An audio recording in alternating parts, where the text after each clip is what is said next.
What's going on, everybody? It's Friday, January 4th. Welcome back to Foxy Games UK. I'm Fox, your source of reliable video game news and rumour. Now, unless YouTube stats are woefully inaccurate, it does appear we are well on our way to 20,000 subscribers, to date amassing over 4.5 million views collectively, and it's all a credit to you awesome people. Quite candidly, it's totally unexpected, and many of you long-term viewers should know YouTube stats are not something I particularly pay attention to nor focus on. If you've been scrutinizing this channel, you'll note that I have never had a goal or stretch goal or foxy goal. I don't even push Patreon very hard, often resigned to a brief mention at the tail end of each video produced. I just really enjoy doing what I do, and anything that materializes from my endeavors really is a bonus to me. But thank you for your unwavering and continued support. I am truly humbled and extremely grateful. Okay, we can all unhug now. Remember, all relevant links where applicable can be found in this video's description. So, I occasionally trawl through comments, not just my own videos, but other YouTube channels, Twitter, media outlets, and numerous forums. I think it's important to keep a beat on the general consensus, and unfortunately it does require being exposed to some of the most outlandish rumors, most ridiculous, misleading, and downright ignorant of comments. Often I come across, anyone could have guessed that, anyone with half a brain cell could have predicted that, you're just clutching at straws, another clickbait channel, and you're all falling for it. He/she doesn't know anyone at Xbox, Nintendo, or PlayStation. Yada yada, yeah. I'm afraid skepticism comes with the territory, and I think it's a good thing that people respectfully question everything. You may not get the answer you were hoping for, but yes, it is incredibly human to question. Though somewhere in the depths of a cesspit mentality, that place where junk narrative and useless throwaway rhetoric and conjecture resides, there is actually some semblance of common sense. And so it got me thinking, what does it take to be an industry analyst, insider leaker, rumor monger, an ethical industry quote-unquote journalist? What does it take to make well thought out, pragmatic, realistic predictions? And can anyone do it? Like some of the most vocal of naysayers claim, my internal answer has always been, if it's so easy, why aren't they doing it? Why is their channel or outlet struggling, often focused on yesterday as opposed to the now, the near future, and perhaps even beyond that? The short answer is, it's extremely easy and lazy to make claims after the fact, often several months or even an entire year. So look, I get it, some people have no history with the channels they prematurely berate, often at the wrong end of the shtick. These individuals may have very only probably viewed your most recent or current videos, they have no context whatsoever, and honestly I'm not sure ignorance is always a viable excuse. The information is out there, it's well documented, or at the very least will be in due course. But the reality is I don't quite care what is believed or disbelieved. Most objected to or rejected by people who simply don't like what they hear, regardless of the validity, which is why it's important to leave emotion and personal preference out of it. I mean, what you prefer is really none of my concern. Quite simply, if you don't like Xbox One, don't like PS4, Nintendo Switch, or any particular platform, why can't people keep it to themselves instead of declaring complete contempt for everybody to witness on Twitter? It's nobody's business, and quite frankly, nobody should care. Though there is a certain type of highly entitled individual who demands that content creators just dish up everything on a plate in one video, regardless of the consequences to the channel. After all, they merely seek to satisfy their thirst for knowledge, and they have the balance of desire to survive in this crowded space. And if that means the most entitled, the most impatient among you have to wait until I'm ready or permitted to relay whatever information I have, then really and truly, it is what it is. I find it rather curious that some people like to throw accusations such as clickbait and without evidence to the contrary, all really ill thought out, taking extremely lazy position, simply because the information cannot be conceptualized nor disproved. There are some bad actors, of course, in many sectors, not exclusively to the games industry. Well-intentioned content creators put in a lot of time and energy, and that should never be demoralized or dismissed. You chose to come here, and I welcome you. I don't expect anybody or everybody to agree with me 100% 100% of the time, but we should all expect a certain level of mutual respect from each other. I don't, nor have I ever claimed to be omniscient, that is all-knowing, and I don't believe I project paradoxical pseudo-tendencies, at least I hope not. Now look, the long and short of it all is, I'm not about to sit here and rate myself in terms of what I got right or wrong over the years. That's for those who know my channel well enough to decide for themselves, and since my conscience is clean, I'm confident it will be a fairly favourable assessment. That doesn't mean we can't have a bit of fun assessing the predictions of so-called experts within the games industry. Shall we? Yes, why not? And the most notable panel of expert analysts who have individually made predictions over the years, from Canton Games' Dr. Serkan Toto and Wedbush Securities' Michael Pachter, as well as IHS Markets' Piers Harding Rolls, and the MPD Group's Matt Piscatella, analysing for really ourselves how their predictions from last year really panned out. So, sourced via leading industry outlet gamesindustry.biz. Okay, so starting with the first of the so-called experts, Dr. Serkan Toto at Canton Games, who made predictions for 2018. Let's see what he got right. So 2018, he states, will be another successful year for Nintendo, largely correct, and with Nintendo's year-end run.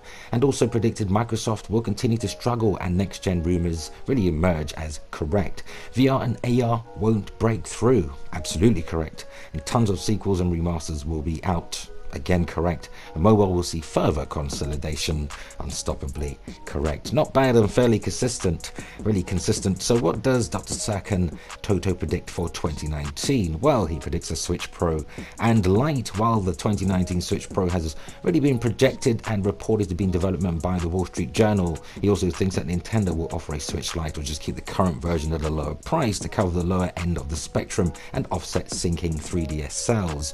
He also predicts more third-party Switch support in tandem with hardware revisions and an increasing install base, and really expecting a lot more games from third-party developers in 2019 starting spring. At least one new game from the mega franchises owned by EA, Activision or Take-Two will launch on Switch, and predicting no PlayStation 5 or new Xbox launch. Predicting no next-gen PlayStation or Xbox really will launch in 2019. However, Sony and Microsoft should officially reveal first details, including an increased focus on cloud and subscription models for their next consoles. There'll be no breakthrough in gaming for crypto, blockchain, VR and AR. Facebook is readying the Oculus Quest for 2019, and several mobile AR games are coming next year too. Sony will likely produce or reduce the price and or introduce a new PlayStation VR. Many startups are working on crypto and blockchain games. However, he predicts none of these efforts will even come close to mass market adoption in 2019. Furthermore, no real competitor for Steam on the PC front, and he's fairly skeptical about the efforts of Discord, Epic or Tencent to set up game stores. Steam will likely continue to be the dominant PC game sales platform, and he thinks their new competitors will not pick up steam in 2019 or any time after. And finally, just to condense it all a little, he thinks that more China and Korea power in Japan, and as he is based in Tokyo, a prediction for the local gaming market is in order. On mobile, which is 3 times bigger than console over there, he sees even more game developers from abroad entering the industry, especially from China and Korea. In the light of that and increasing costs overall, he predicts a bloodbath in terms of profits for Japanese mobile gaming over 2019.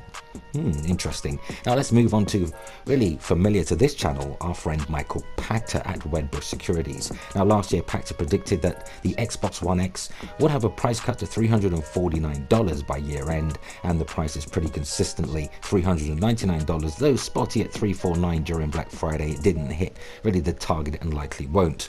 And there's no new hardware from any of the big three, unless you count Pokeballs. Dramatic cuts on PlayStation VR. He didn't define the word dramatic, and the cuts have largely been $100. And a new Elder Scrolls game teased at E3 but not yet announced. But really, Battle Royale in Call of Duty really nailed it. he got that 100% spot on, with Switch sales under 20 million tracking to 30 million this year. He got that correct too. And a mobile Warcraft game, although Diablo Immortal was announced. So continued mobile flops from Nintendo, enough said, and no big game announcements from Rockstar, unless you count giving up the trademark on Agent as an announcement, though we know Pacta has on occasion gotten it so very wrong. Surprisingly, Pacta seems to sell through with honours within the parameters and sample of this particular data. So what of Michael Pacta's 2019 predictions? He thinks we'll get major game announcements from Take-Two. I think really we'll hear about a new Bioshock game and really a new title from Rockstar, he says, both for 2020. It would be cheating to say that the company will announce Borderlands, since it will probably happen before this article is even published. Here.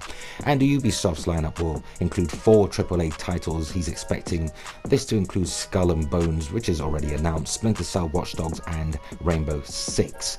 Activision will make Overwatch and Blackout free to play, and he thinks that Overwatch League owners have been assured by Blizzard that it will expand the audience for Overwatch. The most expedient way to do this is to make the core game free to play in order to attract tens of millions of new users who ostensibly will convert to our viewers. I expect this by mid-June, 3rd anniversary of the launch of the original game, and disgruntled players who bought the core game will likely be compensated by giving out free skins or other cosmetic items. Blackout will go free to play at least a month prior to the launch of next year's Call of Duty in order to promote the new game.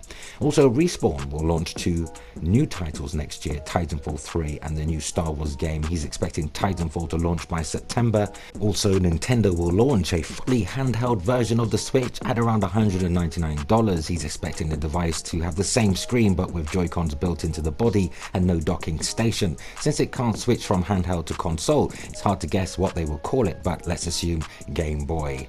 He's kidding. Also, Elder Scrolls 6 is coming in 2019. The flop of Fallout 76 makes it hit more essential really for Bethesda, and I expect them to accelerate development of the Elder Scrolls 6. This was a prediction from 2016 and 2017 also. And we'll see progress on streaming services in 2019 with an iTunes-like model, pay for a single game at a time, launch first. This could come from Amazon, Apple, Google or Microsoft, but not from EA, as each is tinkering with streaming. Ultimately, we may not need to really stream anything, since storage and processing power is becoming more ubiquitous and may be included in a greater number of home devices sold by these companies, Echo Home and Project Scarlet. But I think we'll see a major announcement from at least one of them during 2019. And moving on to Piers Harding rolls at IHS Markit. What a supremely distinguished and noble sounding name he has, whose predictions last year were as follows. The final tally for 2017 will show games market really reaching over $110 billion in consumer spending. Right when he completed really actuals of 2017 after this piece was published, we'd already broken this level significantly at $118 billion US. PS4 and Xbox One global sell-through of 24 million in 2018 likely to be wrong, with the current end-of-year forecast as an adjusted 28 million for these two consoles combined. Microsoft has had a great year and Sony's decline has not been as sharp as expected. PS4 sales that have peaked in 2017 and show decline throughout 2018, unconfirmed at present, but I think this is going to be right. There has been a lot of shortages at the end of the year, which makes this more inevitable. And PS4 is to be the best-selling console in 2018, which turned out to be wrong. PS4 did not outsell Switch globally this year, and Switch is projected to outsell PS4 in 2019. Obviously, that still remains to be determined. And the Switch is to launch in mainland China in 2018. Wrong. The game release freeze has clearly not helped any move into mainland China. And China's game spending breaches $30 billion, not yet confirmed but expected to be right. We're forecasting $31 billion in spending in 2018, even with the reduced growth due to the new game's release freeze. And also international expansion of major Chinese publishers. Absolutely correct. We've been tracking now really how Tencent and NetEase's international mobile games revenue has increased this year, with AR app growth expected in 2018, which is partially right. However, Niantic's Harry Potter Wizards Unite title didn't arrive in 2018 and is set for release in 2019, and a continued loot box controversy in 2018, which was absolutely spot on. Aside from the mainland China situation, regulators in cross-section of territories has been really examining loot boxes use in the context of gambling. So quite a mixture there. Harding Roll's 2019 predictions are as follows. There's more growth to come when the final tallies are pulled together early next year. IHS Markit is predicting world consumer spending on games to have broken $128 billion in 2018, with mobile game apps and console gaming driving most growth. And throughout 2019, he expects the sector to deliver further growth of around 6%, propelling it to $135 billion around the plus mark. Growth in the mobile games market is slowing, especially in mature markets, but with mainland China expected to return to some sort of normality later in 2019, there is still more to come from this opportunity over the next few years. And Sony, Microsoft and Nintendo in 2019, where he fully expects the console gaming market to grow again in 2019, bolstered by continued growth in paid downloadable content and strong software performance on Nintendo Switch. In fact, once we have confirmed the 2018 performance early next year, I expect this year really to have been the best console market ever, breaking 2008's previous peak. Quite something for a platform category that has been under question for at least a decade. Switch will be the best-selling console in 2019 as PS4 and Xbox One shift into the late-stage phase of their sales life cycles, something discussed in yesterday's video on FOXY Games UK, and we could have several hardware announcements next year, Sony and Microsoft's next generation reveals, and we may get more details on how Nintendo aims to plug the gap in its portfolio left behind by the declining 3DS platform. One option is really to do nothing, stick with the current Switch strategy, but that really does simplify the platform strategy and may not be the most commercially efficient. And he also thinks there'll really be a lot more to know and hear about next-gen PlayStation VR along with PS5 in 2019. So next generation cloud gaming and new market entrants. The industry activity around cloud gaming will rise again in 2019, while the focus has been on the recent announcement of Microsoft and Google, and he expects a number of other players to show their hand during the year. New entrants are likely to come from a cross-section of companies, game publishers, consumer electronic companies, telcos, and cloud service providers. We just heard about Slightly Mad Studios entering the console forum. So, cloud gaming is really coming back into fashion, but don't expect new cloud gaming services to make a noticeable commercial impact in the short or even medium term. Currently, services are a niche market, opportunity at less than 2% of overall games content and services spend, and he doesn't see new services changing this market dynamic really quickly. So content windowing to expand new storefronts, platforms and distribution channels means a demand for more exclusive content to engage users, and he thinks we'll start to see content windowing really expand really into 2019, really, and to increase the further into the coming years. This will mean a more fragmented and disorientating marketplace for gamers during the next few years. Chinese publishers will continue really to grow international presence. We've already seen how Tencent and NetEase have grown their international mobile games business so far in 2018, and he really expects this trend to continue in 2019 in mainland China, with already released titles being reviewed by publishers to check their suitability for younger players, and a back catalogue of new releases seeking approval. It's going to take a few months for the market to return to some form of normality. This will fuel a continued focus on international markets from Chinese publishers, meaning increased competition for Westerners, Southern Korea and Japanese publishers. There'll also be major acquisitions on the cards, international expansion, new distribution and go-to-market models, and need for really content exclusivity will drive M&A activity in 2019. It's quite possible that there will be some major acquisitions by new market entrants, which will alter the dynamic of the games market and shake up the status quo. Regulatory and developments will really linger on. I'm pretty sure I'm not alone in thinking we haven't heard the end of discussions about loot boxes, connections between gambling and gaming, and the potential regulatory response, while mainland China is where there's been really a robust response against child use of games. Many other countries have yet to decide on a response, but Sony has become rather draconian in its own response to censorship. Now, With in-game spending by far the most lucrative form of game content monetization, I'd like to see the industry self-regulate to ensure gamer safeguarding and protect these revenue streams rather than see it as a hand forced by government intervention. New PC game storefronts won't significantly grow the market, but PC game storefront moves by Discord and Epic Games will put pressure on Valve to respond with further revenue share improvements in 2019, although he sees that these new stores are mostly cannibalistic to the market rather than a growth engine. I also don't believe Steam's dominance will be toppled. The biggest changes will really impact the commercial conditions for developers and publishers using these distribution channels, which is positive for the industry as a whole. And also outside bets for 2019, Google or Amazon acquiring a major games publisher, Facebook throws its hat into the cloud gaming arena, and a magical leap to raise more funding to add to its $2.3 billion US dollars. Fascinating. Okay, so another very familiar name, the NPD Group's Matt Piscatella, somebody I myself had never really heard of until midway into this generation cycle. I'm sure Mr. Piscatella has a storied history in the industry, but he seemingly shot out of nowhere. Still, I respect his work and often use his quotes in applicable videos. These were Matt Piscatella's predictions throughout 2018. Exponential growth in subscription services. Subscription services overperformed really expectations in the year as several new services including Nintendo Switch Online joined, Xbox Game Pass, EA Access and many others. Subscriptions continue to show significant short and long-term growth potential. And Switch is predicted to lead the console market. At the time of this recording, it's still a bit too close to call, but the possibility certainly exists that this ends up being correct. All three major console manufacturers have had fantastic years, but the Switch Gold Rush leads to discovery challenges. The pace of games coming to Switch has accelerated over the course of the year, and despite Nintendo's continued efforts to improve the eShop, discovery of games has indeed been a challenge. Immersive gaming VR will continue to struggle. It certainly has, and PlayStation VR is really leading immersive game, really the gaming VR platform, but even it has not crossed over into the mass market. But expect a Model 2 to be announced by Sony at some stage in the very near future.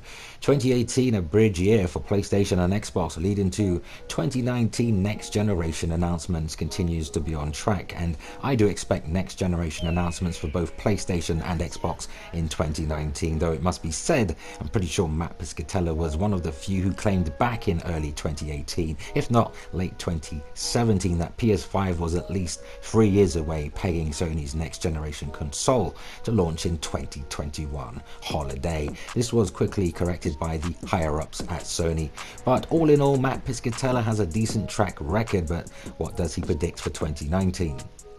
Well, spending on digital content to account for 90% of the total content spending, according to the NPD Group's Games Markets Dynamics report. By the end of Q3, 86% of gaming content was sold digitally across console, portable, PC and mobile. Digital growth should really force more share to shift, although I do expect physical will include to really not be cannibalized by this digital growth, even though in the UK 80% of all video game purchases are now digital, so there's an argument to be had there. But console hardware in terms of Switch really grows and leads the market. He too believes that Switch achieving more than 35% share of the overall hardware unit sales in the US in 2019, with Pokemon continued strength of Nintendo's evergreen franchises really driving the performance.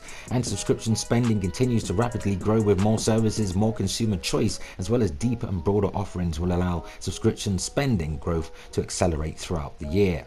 And 2018 successes will lead to tough really competition in console software. 2018 was a remarkable year for the breadth and depth of titles released from some of the most successful franchises and studios in gaming. Content drives the business, and many months in 2019 will have challenging comparable periods, especially as we move towards a potential next generation of PlayStation and Xbox offerings. But there'll be more focus on facilitating social hangouts in games. One of the more significant drivers of success in the biggest games really in recent years has been the facilitation of making it easy for friends to play together.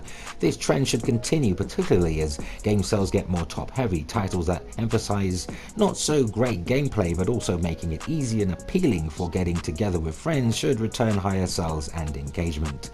Streaming offerings outpace consumer adoption. These are significant incentives for companies to offer streaming gaming solutions, particularly on margins. There will be no shortage of new consumer offerings over the course of 2019. However, given the current infrastructure and ingrained consumer practices, adoption of such services will come slowly, and I expect streaming services to make a lot of noise in 2019, but with little consumer payoff, at least in the short term. Well, there you have it. Those are the so-called experts.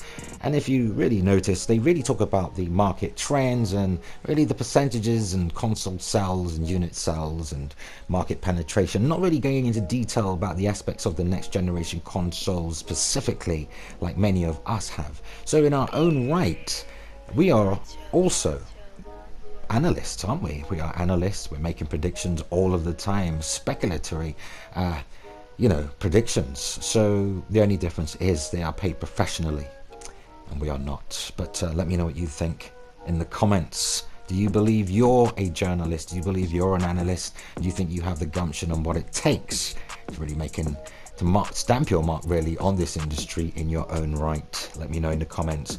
And for everything current and next gen, keep it locked to Foxy Games UK, because that's where we end it. Share your thoughts and opinions on today's news. That unfortunately brings us to the end of another video. It was certainly an interesting discussion. Thank you for riding with me and listening, but let's continue the discussion in the comments, because I'll be certainly interested in what you think. And for more regular PS4, Xbox One, Nintendo Switch and next gen news updates, subscribe to Foxy Games UK. Remember to hit the notification bell so you never miss content.